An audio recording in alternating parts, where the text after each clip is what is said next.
Welcome to our viewers out there in the world, whatever time it may be for you. We're very pleased that you've joined us for another discussion about scaling impact. My name is Alden Zecca, and I'm one of the founding partners at We Scale Impact, your host for this series.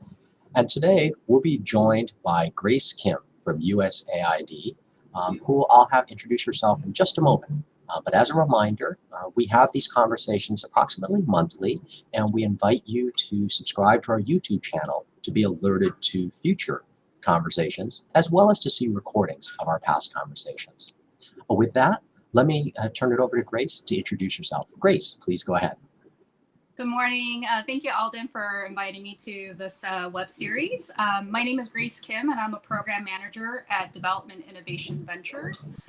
We are an evidence-based open innovation grant program at USAID. For those of you who are joining who are not so familiar with USAID, we are the, believe it or not, there are a lot of Americans, I think, who are not aware of our existence just because we focus our efforts and energy abroad for international development. But we are the lead U.S. government agency in international development and humanitarian efforts. What we do to save lives, to reduce poverty, to support democratic governance, and to improve people's lives overall. Just before we start, I'd like to give a context about Development Innovation Ventures. I will probably refer to it as DIV. Some people refer to it as DIV, depending on what part of the world you're from. But if I interchange both, it means the same. And when I say innovation and solution, means the same thing. So just a little bit about DIV. Again, we are an evidence-based open innovation grant program. We accept applications 365 days a year, so there's really no deadline. And we are sector and geography agnostic. What I mean by that is, there are certain grant programs that focus on a particular sector, topic, or region, or even a country. But again, as I said, we are an open innovation program, and so we really do accept applications that span the 8 sectors that USAID operates in. And for projects that will be implemented in the 80 plus countries in which USAID operates. So, and we do all this with the full focus which is our primary impact, since we're talking about scaling impact, which is to alleviate extreme poverty. So we have 4 stages of funding. I think people might be interested in learning about that. Stage 1 is up to $200,000 US, and that is to support project solutions for initial pilot testing. Stage 2 is up to $1.5 million, and that is for testing and positioning for scale. And stage 3 is up to $15 million, although we have not given out a single $15 million grant. Because I think people's ears might perk up when they hear $15 million. And that is really to assist organizations to transition to scale for their solution, et cetera. The last category is evidence. And so that's up to $1.5 million for organizations to submit a proposal to us to generate evidence of rigorous impact. So this is like a rigorous impact evaluation on innovations that have already been implemented, that have not yet proven out their impact. So that's kind of DIV in a nutshell. Oh, that's great, Grace. Thanks a lot for that explanation. I think it's really helpful for our audience to understand that, and to understand that those different phases, as well as that you are, as you said, kind of industry and geographically agnostic, right? That you span all really the globe, and across different types of impact-related initiatives. You had mentioned in that description that alleviating extreme poverty was really the main focus of your impact, and how USAID DIV sees impact is going, because I think that's important, since so many different organizations define impact differently, right? So that's really helpful. How would you, in your own words, describe what does scale mean to DIV? For example, you said potentially there are transition to scale awards. What does scale mean? Is it purely number of lives touched? is a degree maybe of how much those lives are touched, but maybe it's fewer lives but more deeply. What does scale mean for Div?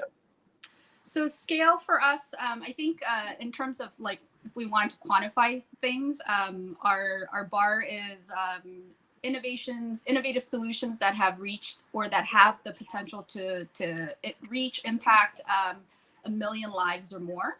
Okay. So we do have a initiative called the Million Lives Club that was launched within USAID and also with other partners about 3 years ago in 2017, I believe. And so we do have a fair number of Div supported organizations and innovations that belong in that Million Lives Club. But it's also, looking at the actual, not just the pure numbers, but like, so what that we supported this innovation and reached 1 million lives or more, right? Like, how did their lives or livelihoods improve? Like, what is the overall prosperity of the people that benefited from these innovations? So, we look at innovative solutions or organizations who have the capacity to do things better, cheaper, faster, right? We hear that a lot.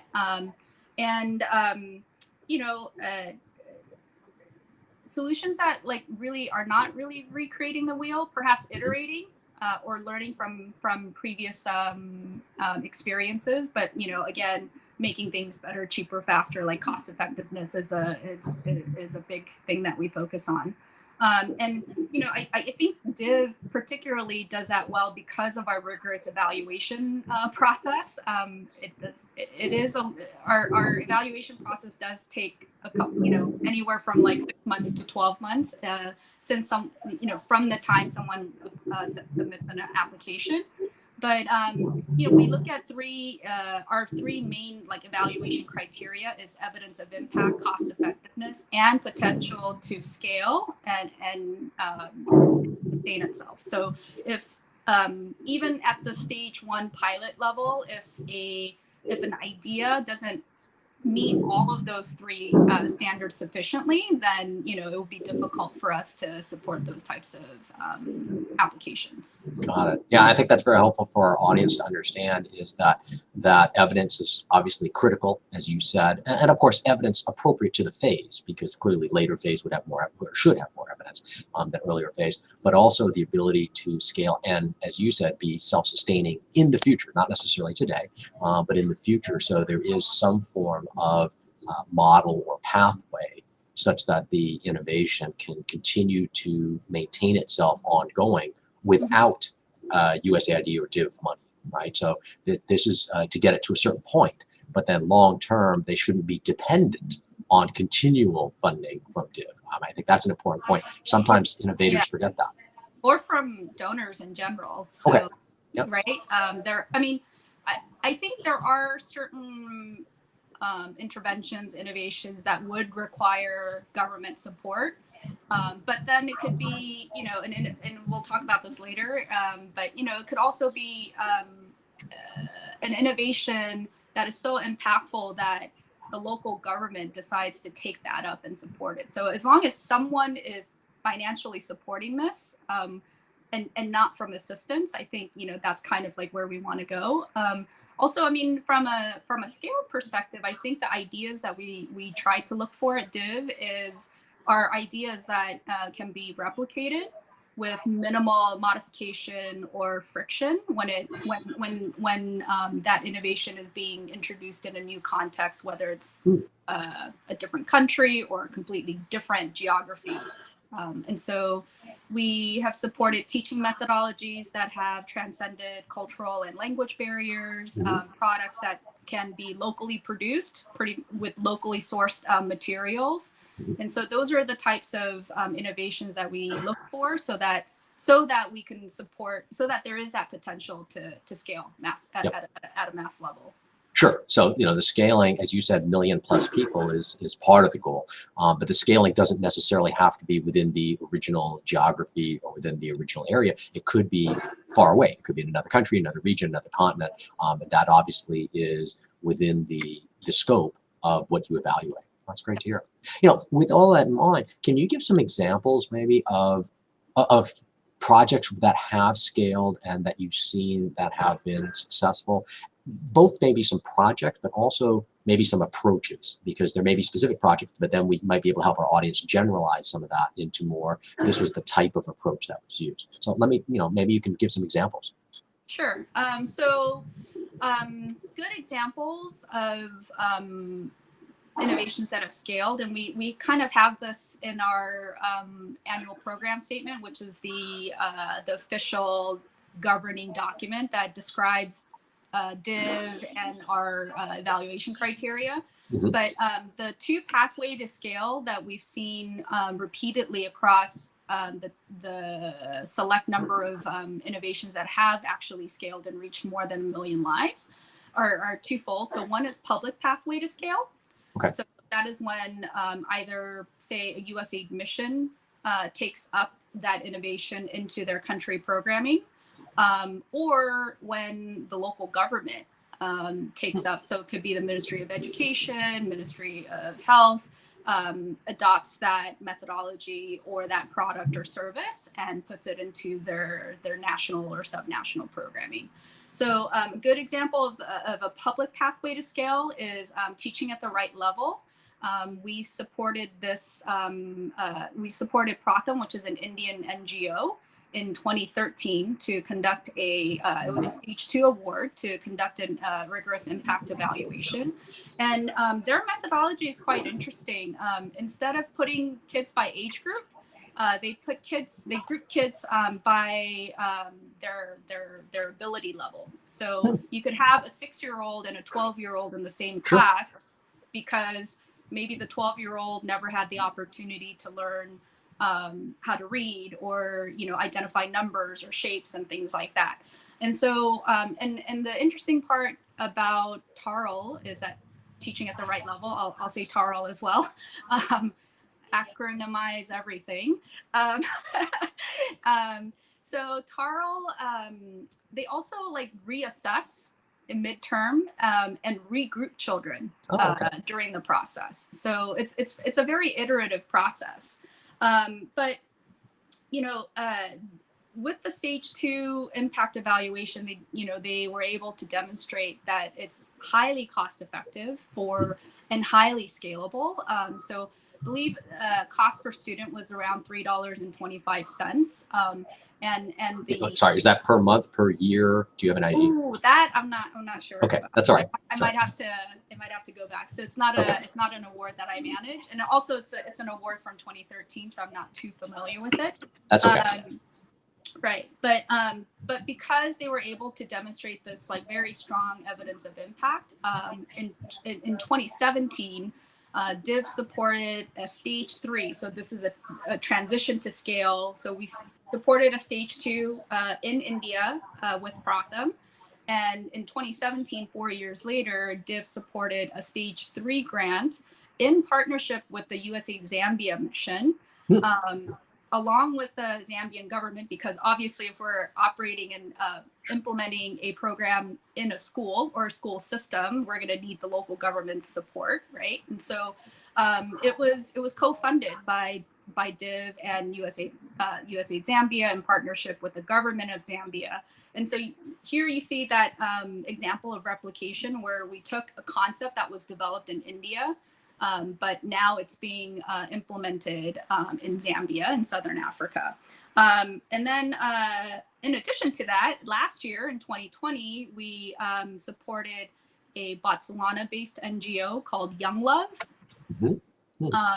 And they are doing a slightly different iteration of the TARL methodology.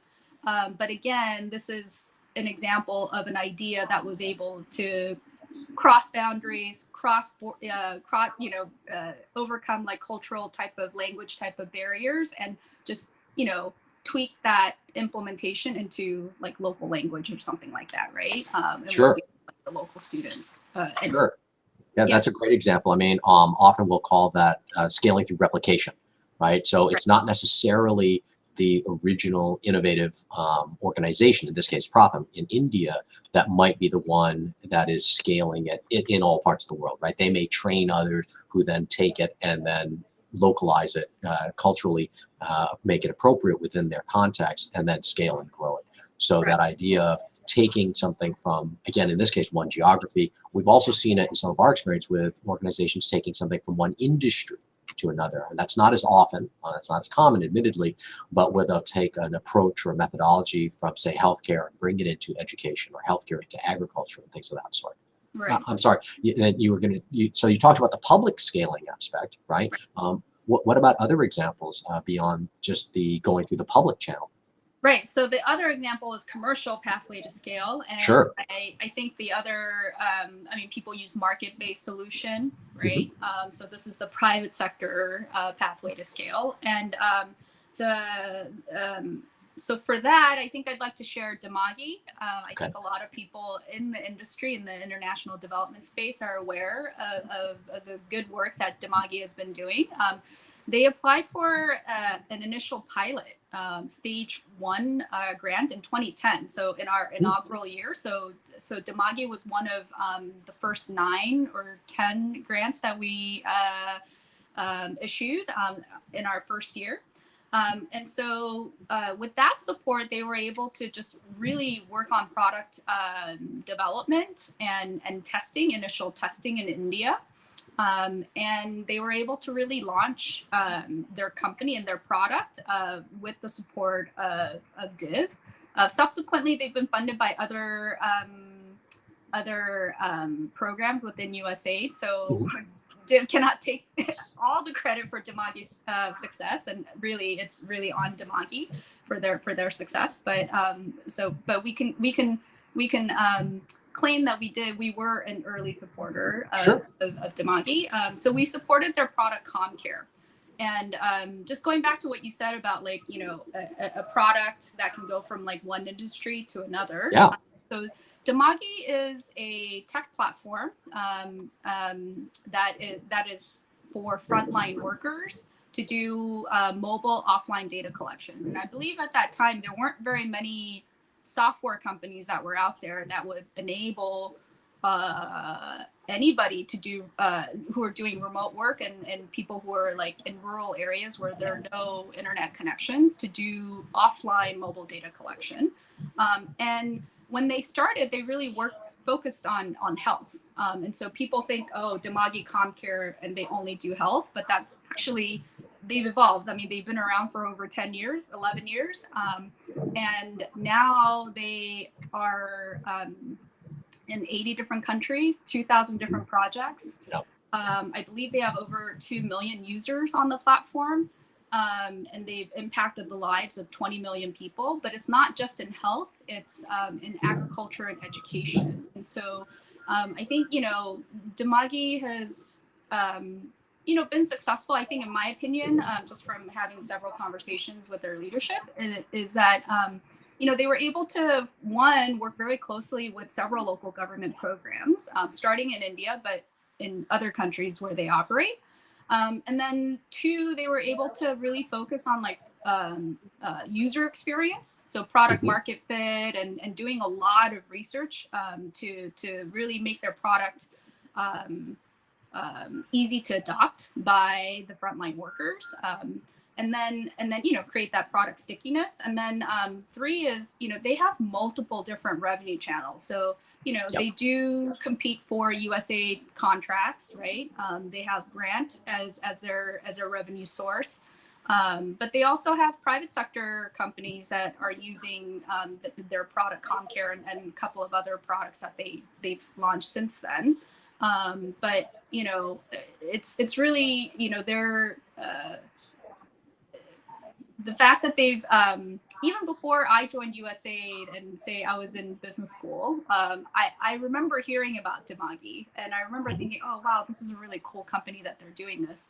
The fact that they're doing so well in 10 years, you know, I think it makes us very proud to be an early supporter. Oh, and by the way, we actually supported them with a stage 2 grant doing predictive analytics work in India again, you know, partnering with a national health program. But we're really focusing on the technology.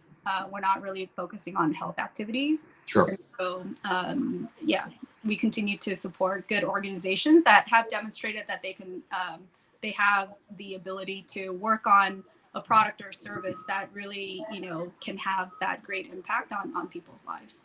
Yeah, I think that's a great example, and really reinforces one of the things that we at We Scale Impact believe is many social innovations need to have multiple revenue streams in order to be long-term sustainable, financially sustainable, and to be viable, because often any individual revenue stream won't generate enough revenue to cover all of your overheads and so on and so forth. So that's a great example. Thank you.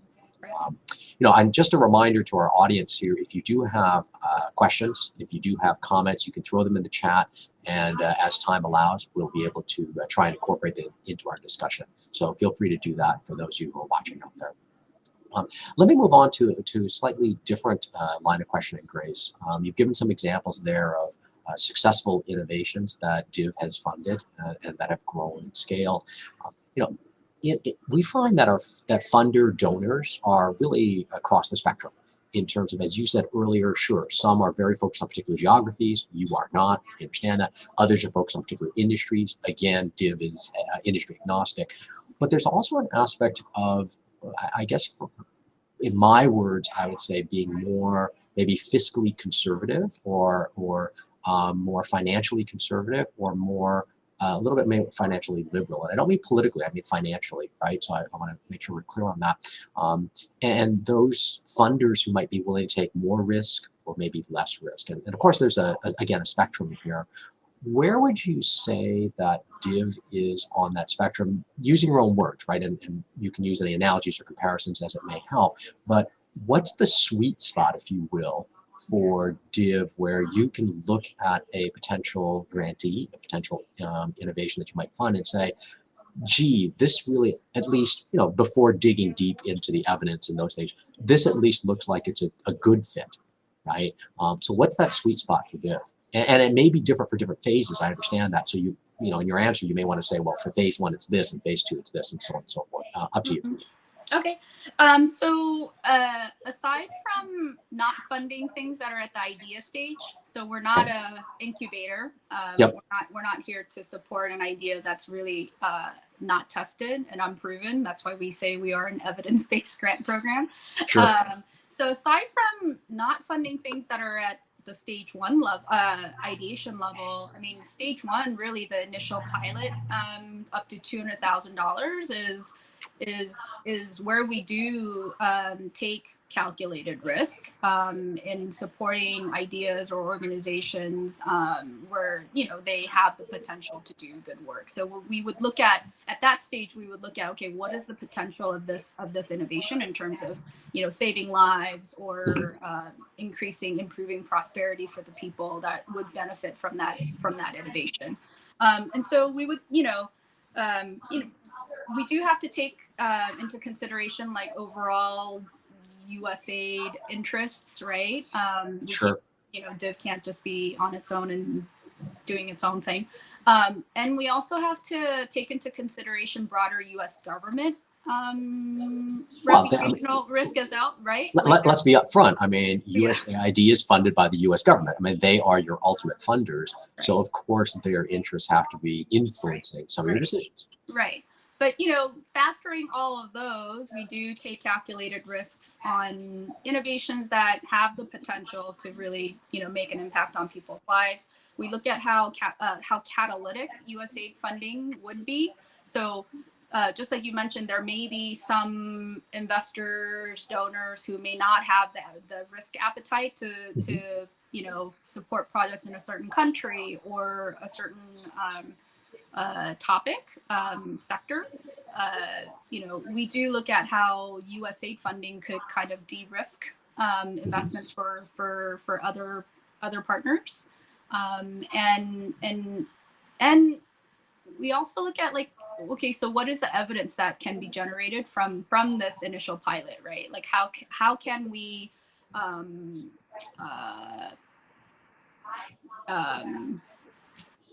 put into or support the evidence that would be required or necessary for an innovation like that to be able to scale. Got it.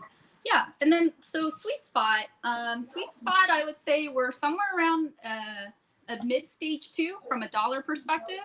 Okay. Mid stage 2 to a low stage 3. So this is around say $500,000, $750,000 up to like $1 to $3 million. And we hear from grantees that it's sometimes difficult to raise that range of funding, like 500 to, or 750 to 3 million. And I think in the startup world, like you kind of call it like the valley of death. Yeah. But it's because it's either like that range is either too little for say traditional private sector investor like VCs, or it's too large, it's too risky. Like $1 million is too risky for certain organizations. And so if you look at our entire portfolio in our 10 years, we've given out 225 grants. And that's about $150 million. And so if you look at stage 2, that's up to $1.5 million. We've given out 106 awards, same amount as a stage 1. So 106 stage 1 awards, 106 stage 2 awards. That's 47% each of our entire portfolio. But if you look at the total funding amount that's associated with the stage 2 and a stage 1, it's $97 million versus $13 million. Sure. So we've definitely invested more in that, stage 2 funding amount. And so I think like, and I could give you a few examples, like 2 examples of stage 2s where I think USAID or DIV support would be catalytic. And so one is for a American company called Adaptive Symbiotic Technologies. They have a product called BioInsure. It's a fungus-based like seed treatment that increases like plants, crops' ability to absorb water and nutrients, so they become more resilient. You have higher yield for the farmers, and it requires very little behavioral change because it's sprayed like other seed treatment type of solutions. And so they were quite successful. I mean, Adaptive Symbiotic Technologies was a grantee for another grand challenge that was that's part of USAID, securing water for food. And through that award, they were able to generate a lot of evidence of impact.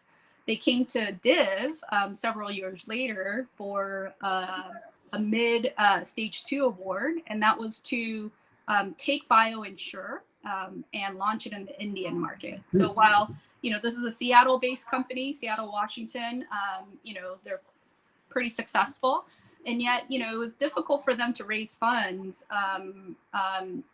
to enter the Indian market. And so our support, because there were so much evidence behind that, our support hopefully will be catalytic in terms of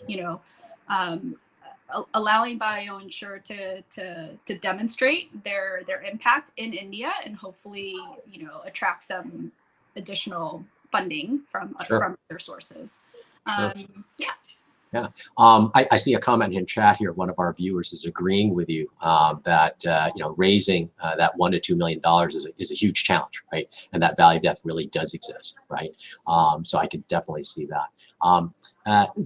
Let me ask you a follow-up question here, which is, you mentioned this example of the seed-based coating, the fungus coating, and so on and so forth. Clearly, or it sounds to me at least like it's a for-profit commercial venture based here in the United States, right? And yet, I shouldn't say and yet, but DIV is funding them to expand into India because there was honestly, it sounds like no commercial viability without some type of catalytic funding to get them there. And the reason I wanted just to confirm that is because oftentimes we have people we talk with where they say, oh, DIV only funds nonprofits, or DIV only funds organizations that are based in the emerging markets. Right? And so here's a great example of a for-profit private organization based in the United States, yes, delivering services, obviously, to the emerging markets, which I think is important and clearly impactful, but there's a good counterexample. At the same time, I think it's important, maybe if we can spend a couple of minutes talking about 2 aspects. One, what's the approximate ratio? It doesn't have exact. What's the approximate ratio of applicants to awardees at DIV, right? Because I think one of the things I hear a lot is, gee, I applied and we didn't get funding. Are they really awarding anyone, right? And we do know, obviously, DIV is awarding people, but I think those numbers, I mean, I know because I've talked with you before and I know what those numbers look like, but I think a lot of our audience members don't understand literally how many thousands of applications DIV gets every year versus the number of awards. And then the second aspect is, can you list maybe that, just top of your head, what are the top 2 or 3 reasons in your opinion why a given applicant might not get an award, right? So what are the 2 or 3 most common reasons? And I'm not asking you to cite any particular, applicant, so it can be completely anonymized, but what are the broad categories where applicants might say, gee, if I had done a better job either explaining that, because maybe it's a communication issue, right? They may have information, they're just not communicating well, or gee, I should wait to apply because I don't yet have sufficient evidence or whatever it may be, right? So I think that might help. And obviously, if applicants can delay their application until they're better prepared, I think that helps everyone, right? Because that way they're more likely to get an award, but also, honestly, the DIV team isn't screening through an application that doesn't have a strong chance of getting an award. So let me throw those 2 questions to you. Right? One's about kind of what's the ratio look like, and then what are the most common areas of why people are not getting awards? Okay. So we get about 1,000 on average, about 1,000 applications per fiscal year. Okay. I think to date we've received over 11,000 proposals. Okay. This is starting 2010. Yeah. So about 1,000 a year. Some of you on this listening in may be aware that in 2018 we relaunched DIV, and that year, so fiscal year 2019, we received about 1,400 applications. Okay. And so we do read all of them. Our team is actually working very diligently at the moment, working on the new awards for this year. Sure. And so which we'll be announcing after the fiscal year end, sometime in September, October timeframe. So we do read all of them. We were required to, whereas I think some private sector investors could, kind of skim and, no, I'm not going to respond to them. Sure. We do send feedback to applicants stating in general why their application didn't meet our criteria, so that they at least have some idea to, if they plan on reapplying or plan on working on their innovation for a little bit longer, tweak it, then they have some direction.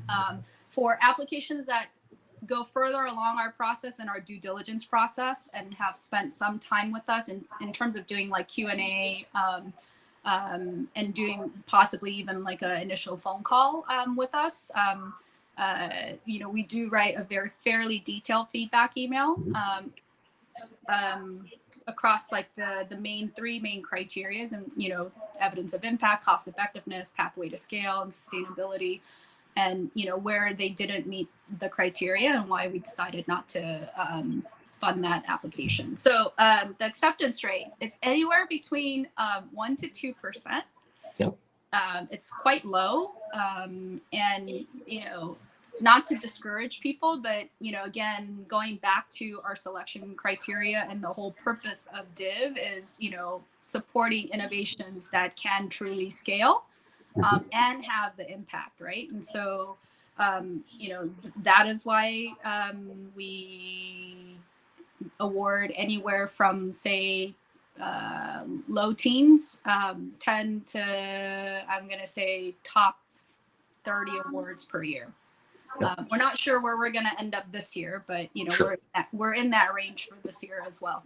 Yeah, I mean, it doesn't sound like you're suddenly going to give 100 awards this year. Let's be honest, right? I mean, well, we wouldn't have the bandwidth to. I mean, our team sure, is fairly small. We have about 15 people on the team right now, and so yeah.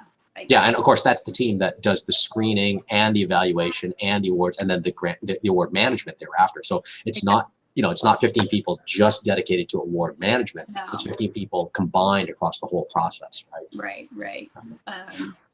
Yeah, let me follow it up with, there's a great question here coming through the chat, and I'm going to paraphrase a little bit. Basically, the question is it better for an applicant, is it more likely that DIV will award, but I'm maybe going to spin it around the other way. Should an applicant apply for, right, a lower amount of funding for, say, a 1-year runway, or are they better off applying for a higher amount of funding that might give them a 2-year runway? Right? How does DIV tend to look at it? And it may, obviously, I'm sure there's lots of context-dependent aspects of it. You know, just in general, is it better to apply for less for a shorter period in order to maybe reach a milestone or something of that sort, or is it better to apply for a reasonable amount? I'm not talking a 10-year, funding runway here, but a reasonable amount that might go 1.5 years, 2 years, a slightly higher amount of funding that might take them a little farther. And so be able to demonstrate even more impact. Is there a philosophic approach to that, or a philosophic answer from DIV? I don't know. This is what I'm completely ignorant about.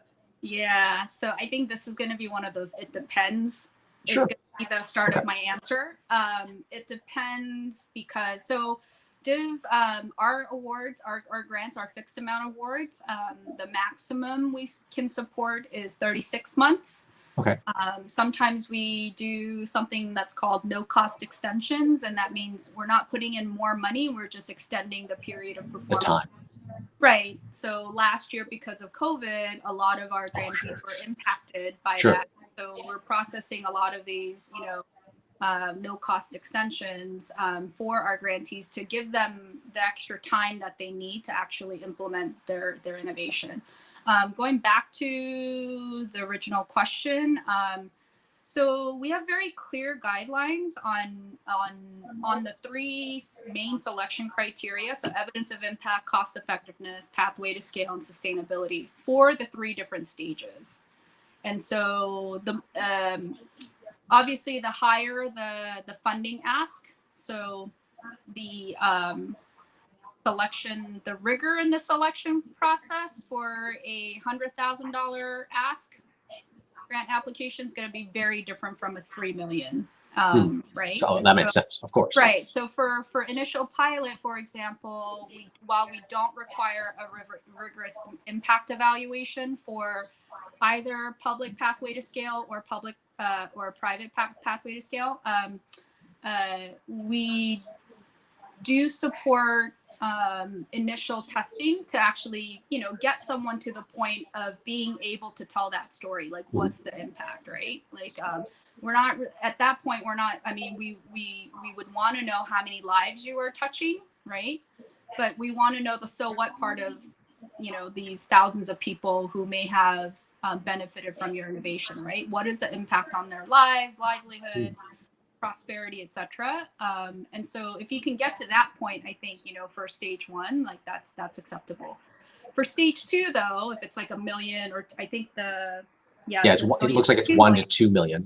Yeah, 1 to 2 million. So that squarely falls into the top end of a stage 2, low stage 3, right? And so for those, for a public pathway to scale, either the innovation must already have a rigorous impact evaluation, or use the grant to generate that evidence of impact. So there needs to be an impact evaluation component with that. For a commercial pathway to scale, so this is private sector. Oh my gosh, all these questions coming in.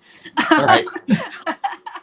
We may not be able to answer all of them, but we'll get to some of them. Yeah, okay. So for private pathway to scale, obviously, for stage 1s, you can be pre-revenue, right? But for stage 2, we'd expect you to be able to tell us, like, what's your, monthly recurring revenue is, what is your, customer acquisition cost, or what is your year-over-year turnover, so that we can actually see that there is, you have a solid revenue stream. Sure. That you could at least cover cost. A lot of the companies, private sector companies that we fund, generally it's kind of more on the research and development side, right? And so, if you can demonstrate that, you are commercially viable, like that's something that we would look for in the stage 2. So Again, I think it depends on where you are as a company, as an organization. For do I apply for a $500,000 grant or a $3 million? And what we do is, if we receive an application that we think that has a lot of potential, but they're not quite there yet for stage 3, we will invite the applicant to answer some initial questions. So that's part of our due diligence process. We don't just automatically say, no, this person's asking for $5 million and they have no evidence of impact, right? There are some like that where it's just not a good fit. But if there is potential, if it's a truly innovative idea that has some evidence of impact, that it could be cost effective, but you're just asking for a little too much at the get-go, we might work with. We have the ability to co-create with our applicants to kind of reshape the scope of the project. That's great. So a couple more questions here, and I'm going to jump right into this next one here. I'm actually going to show it on the screen, which is, here it is, right? So what expertise does DIV draw from to determine potential for scale and replication? Do you consult with the missions or market experts based in those countries? Right. This is from April Warren here. Hi, April. We actually know April. Okay, April great. With, we were in the same division. So yeah, I mean, every award every application we evaluate, we do send out for expert review. So we obviously send it out to internal experts at USAID. So we have the water expert, the education expert, the agriculture expert, and so we do engage them to get their feedback. Definitely need to receive mission concurrence. So if the mission says no, can't really fund a project. Sometimes they'll say no, and we'll go back and try to change their decision. And but we can't force it. And so if we don't have mission concurrence, it's difficult for us to make that award. Again, I think for scale and replication, it's because we are evidence-based, we would look at what data is there to support that this innovation has had the type of impact that we're looking for, and has the ability and the team's ability to replicate it in a different context. Got it. So let me build off that comment about the mission, right? The mission being supportive is obviously, and supportive, not say financially supportive, but supportive in the sense of, do they think this is going to be successful in their geography for obvious reasons? Is it the case that it would benefit an applicant then to try and get mission support prior to applying, and having the mission, support them? And again, not necessarily financially support them. Obviously, that's one thing, right? Because missions have their own budgets and so on and so forth. But, is that a benefit then to basically, at least get intellectual support from the mission before even applying? Yeah, I mean, if organizations have relationships. Yeah, of course, many will not. I mean, let's be upfront. Yeah. I would say for the most part, most applicants don't have relationships with the mission. Yeah. Right. But if they do, yes. I mean, sometimes we get pinged by say other programs like Power Africa or Global Health Bureau, and they'll just kind of say, hey, so and so is applying, just letting you know. Right, letting you know, and to some extent, I mean, saying in essence, we do intellectually support them, right? Because that's why we're at least saying, here it is, and we believe that what they're doing is valuable and impactful and will scale over time. Right. That's great. Let me move to another category of questions. There's one from the audience, and I'll build it into kind of one of the questions I had for you, which is around technical assistance. So I'm going to show the question from the audience here on the screen. This is the question from Jonathan Levine here, and it basically says, does DIV prefer internal impact measurement / M&E or an independent third party doing impact measurement, right? And let me broaden the question a little bit to say, how does DIV think about technical assistance in general? So beyond just financial assistance, what are the areas, if any, where DIV says, you know what, it makes sense to hire external expertise to bring in, whether they be consultants, advisors, whatever you want to call them, professional service firms to assist with, versus no, we really expect the organization to do this themselves. Right. So let me answer Jonathan's questions for Sure. question. Oh, it disappeared, but Oh, sorry. Here, I can show it again. Here. I see it. Yeah. Okay.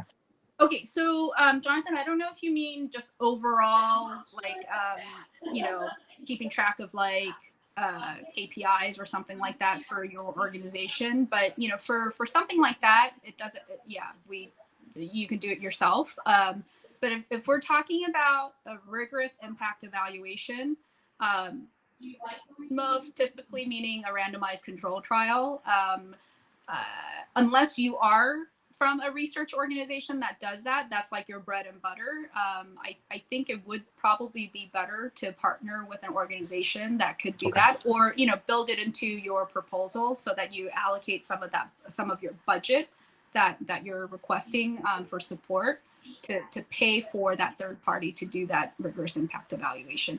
Honestly, I mean, if you are a company actually doing the implementation and you're operating a product or a service, I you know, unless you have a pretty large team of researchers that could solely dedicate to running that study, I think it might be difficult to get really a study that will have significance. Yeah. So let me just put it that Sure. way. Overall, technical assistance. So we launched what we call venture assistance, because we have venture in our name. So we, instead of calling it technical assistance, we call it venture assistance. I think. Sure. Which, by the way, personally, I like the term venture assistance much better, because I think technical assistance, people so often think it means around either IT technology or it means literally around the subject matter technology, right? Versus broad-based. Right. Well, even when I joined USAID 6 years ago from private sector, I was like, what does technical assistance even mean? Because I don't think it's a terminology that is really used in the private sector. You hear like business development support, business, you know. So we started in 2017. We did a lot of research prior to launching this program to make sure that we weren't doing something that, again, won't be helpful to our grantees, or you know, we won't redo something that was already done that has been proven like unsuccessful, right? Sure. Or doesn't have the impact. Sure. And so we surveyed a lot of our grantees, potential applicants, and asked them like, what kind of support would you want and how would you like that to be given? And so since 2017, we've done over 50 engagements. And I think we forgot to mention that actually we scale impact. Oh, I'm sorry. We should disclose that at the front end. That we have done work for under USAID's DIV program as a subcontractor to provide venture assistance. That's right. I'm sorry for not saying that earlier. Yeah. Just, you know, full transparency here, no favoritism. But we do provide short-term, discrete, and I like to use the word bespoke. It's highly targeted and it's highly customized, and it's because through that study we learned that grantees like customized support because by the time they come to DIV, for example, they've already done the incubators and the accelerators. Not to disparage those, I think those are still highly valuable. But you know, by the time they come to us, you know, they're hyper focused on that innovation with, you know, kind of like delivering that kind of level of impact. And so, you know, they don't want to do a cohort based learning, or, you know, 3 months, everybody kind of like, okay, everybody writes a business plan. Everybody, now you're going to focus on your 1-minute pitch, and now you're going to work on your investment deck. And, you know, so we actually do work very, very closely with the grantee to write the scope of work. You know, they put in the request. Oftentimes they'll know what the problem is, what the challenge is, and they'll say, this is what we would like to do, but we don't have the internal capacity. We don't have a skilled person on our team, or we're too busy, so we don't have the bandwidth. So please, you know, help us find a consultant who can do this for us, right? And so I think we do a fairly good job working with the grantee to first understand what their challenges are. And again, you know, we support former grantees, so people who have completed their grant, who are quote unquote alumni, and people who actually have active awards as well. And so, and because we're focused on scale, organizations could change over time. Like Damagi started out in 2010, tiny company. Now, Sure. they have hundreds of employees all over the world. And so, over time, organizations will face different challenges. And so, venture assistance is really here to support our grantees, for the ultimate, goal of scale and impact, right? For the original project or innovation that we supported. So say, for instance, if an organization comes to us and requests venture assistance for a new product that did not support, and we don't know anything about it, we don't know what the evidence of impact is with that solution, we would not support that.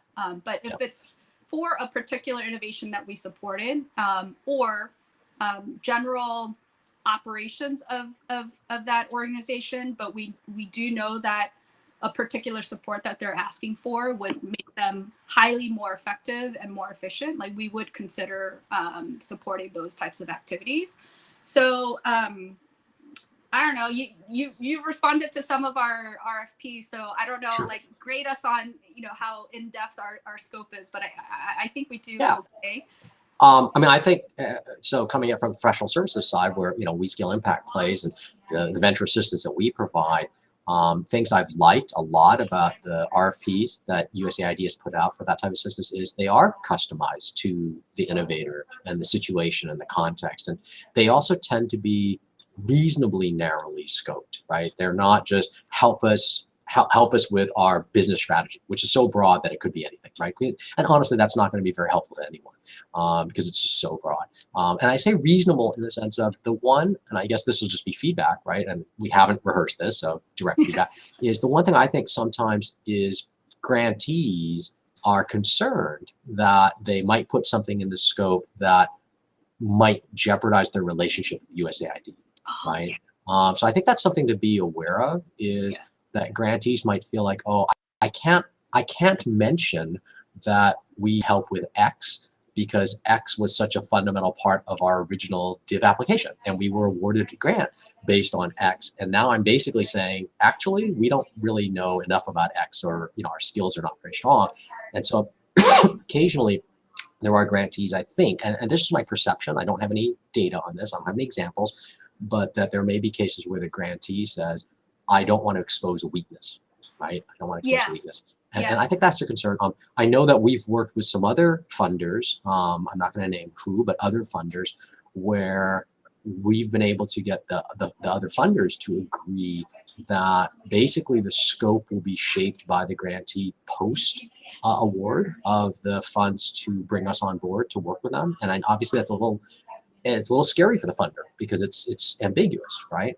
And we've also gotten funders to agree that anything discussed between the grantee and ourselves will be 100% confidential, and they actually won't be able to see those notes. They won't be able to review those notes, so on and so forth. They will see the final reports, but they won't see any intermediary work products. Right. So that if there are discussions about questionable or perceived to be questionable, I don't mean unethical or illegal, but perceived to be questionable in terms of the relationship between the funder and the innovator. That can be a time. Yeah, no, it's interesting that you bring that up because I kind of forgot about that. That did come up in our initial research of how we need to deliver these venture assistance activities. And so, and that was a concern that a lot of grantees that we surveyed had expressed. And so, for instance, we have 3 people on the team, myself included, who are part of venture assistance. And so we generally tend not to, so if one of my grantees, a grant that I manage, submit a proposal, like I won't lead it. And we're talking, so everybody kind of knows what other people are working on, but obviously we would get the AOR and the portfolio managers. These are the 2 grant managers assigned to a grant to provide some feedback on the overall grantee's performance and to kind of weigh in on that evaluation, because we do have 4 weighted scores that we use to determine whether or not it meets the minimum threshold to actually engage the grantee. So we use similar, evaluation criteria to determine whether or not we're going to even consider Sure. an ask. And so,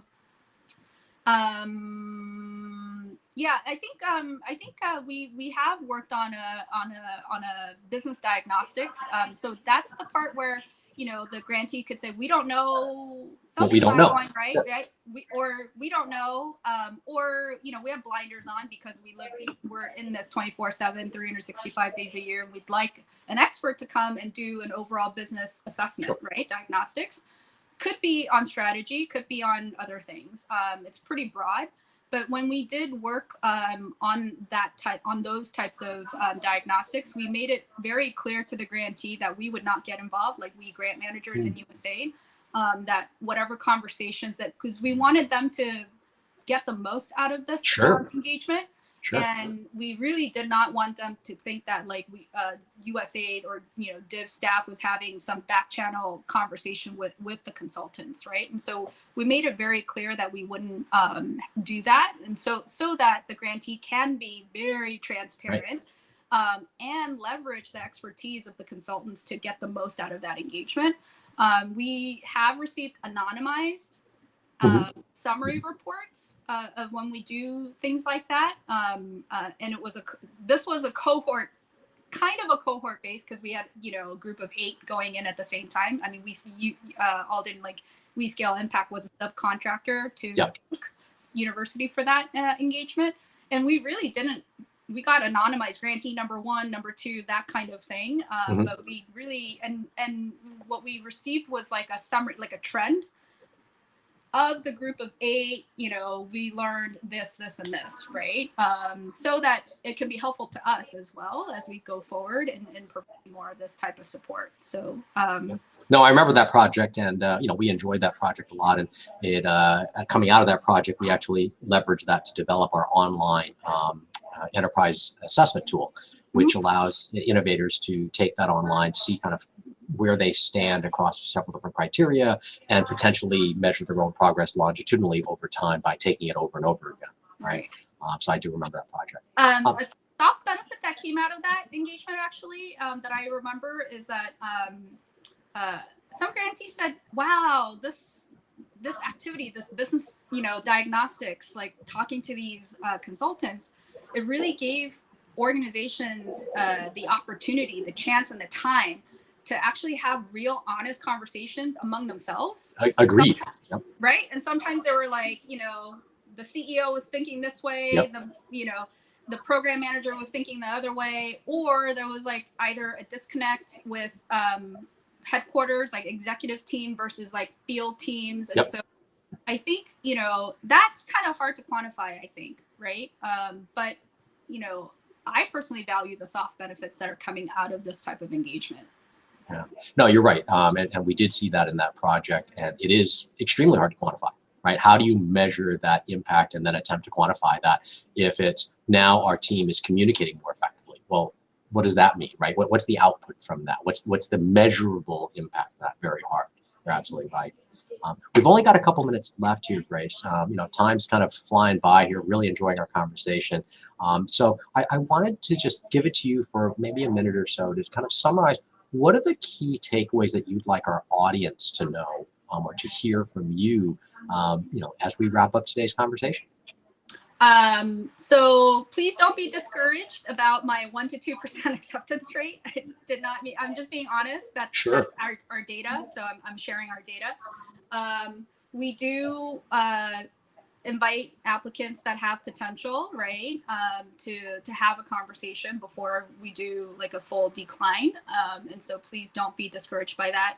I think the one part of the question that I didn't answer was, what are some general reasons why an applicant wouldn't be considered for further like discussion? Either they're proposing a project that's not in a USAID operating country. We can't fund projects where USAID does not have the right to operate. And then 2, no development focus. So it could be like the Zillow for X country, right? Like, you know, we're not really in that, we're not really supporting like commercial like investments that don't have that, you know, saving lives, ending poverty type of impact focus. Or they just don't have any evidence. They can say, you know, we've, you know, reached, you know, 100,000 students, but if that's the only number that they can share, and they can't share, okay, so what that these 100,000 students, what happened to those 100,000 right, students? what happened? You know, did their reading levels go up? Can they have they gone on to secondary, you know, or they education, like do they go to college, are they employed? You know, those are the types of like impact data that we'd like to see in order for us to consider an applicant to like move further in our diligence process.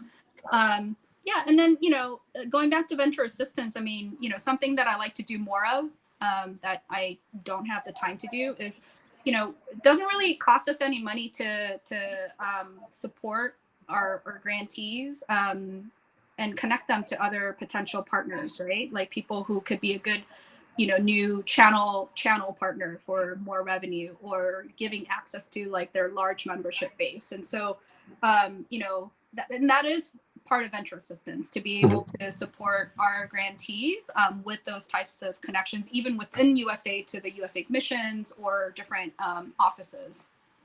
That's great. Well, thanks for that summary, Grace, and thank you for joining us today in our conversation. We really appreciate it. Thanks for having me. And thanks for your time. So to our audience, we, you know, thank you for attending today. Thanks for the questions you submitted. This, like all of our conversations, will be posted to our YouTube channel, and you'll see the recording available there. Our next conversation will be on September 23rd at the same time of day. So mark your calendars now, September 23rd. And I'll be interviewing the founder and director and leader of Fight Back in Nepal. It's an organization that is working to help reduce gender-based discrimination and violence, not just in Nepal, which is where they started, but now globally through an online offering. So I think that'll be a really interesting conversation to hear from an innovator coming at it from a different angle, obviously, than a funder, right? And hearing that different perspective. So join me September 23rd at the same time. But thanks everyone for joining today. Again, thank you, Grace. We really appreciate your time and your comments. And everyone, have a wonderful day. Thank you. Bye. Bye.